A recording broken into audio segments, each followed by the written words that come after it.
Aujourd'hui, parlons d'un nouveau peintre post-impressionniste, Paul Gauguin. Né à Paris, on le connaît voyageur. Peut-être parce que dès enfant, il a embarqué sur un bateau avec ses parents pour Lima. Durant le voyage, son père est décédé. Mais avec sa mère, il est resté quelques années là-bas avant de rentrer à Orléans et de suivre une scolarité classique. Et il aurait pu avoir une vie tout aussi classique. Il était devenu agent de change, s'était marié, avait des enfants. Tout allait pour le mieux. Mais il aimait peindre et il voulait s'y consacrer.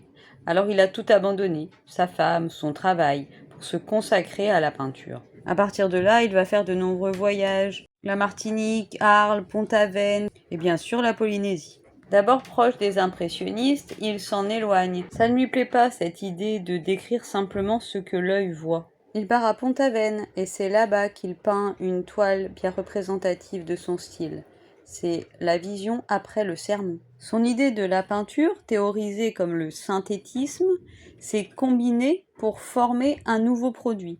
C'est-à-dire qu'il va réduire l'apparence naturelle des choses à des formes pures, des couleurs pures, en deux dimensions, sans ombre et sans perspective, en utilisant l'imagination et le souvenir d'une scène qu'il a pu voir. D'un point de vue technique, il utilise des grands aplats de couleurs et à Pont-Aven, ayant rencontré un autre peintre qui s'appelle Émile Bernard, il lui emprunte son idée du cloisonnisme, c'est-à-dire qu'à la manière des vitraux, chaque forme est entourée d'un trait plus foncé.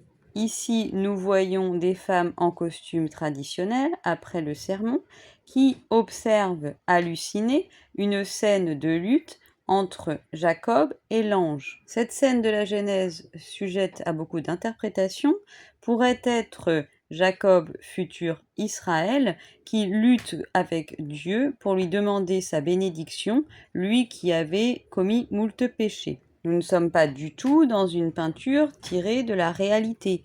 Le fond est rouge et marque l'illusion, le rêve. Ces femmes sont hallucinées. Les combattants n'existent pas dans la réalité, mais uniquement dans leur imagination.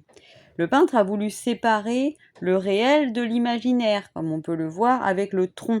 Le réel, ce sont les dames, et également la vache, alors qu'au-dessus, nous voyons les lutteurs.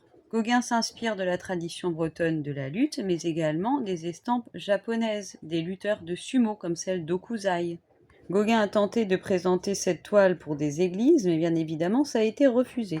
Aujourd'hui elle se trouve à la Galerie nationale d'Écosse à Édimbourg. Cette toile va entraîner de nombreuses réflexions sur la peinture et faire de nombreux émules, mais nous en parlerons demain. Alors, à demain!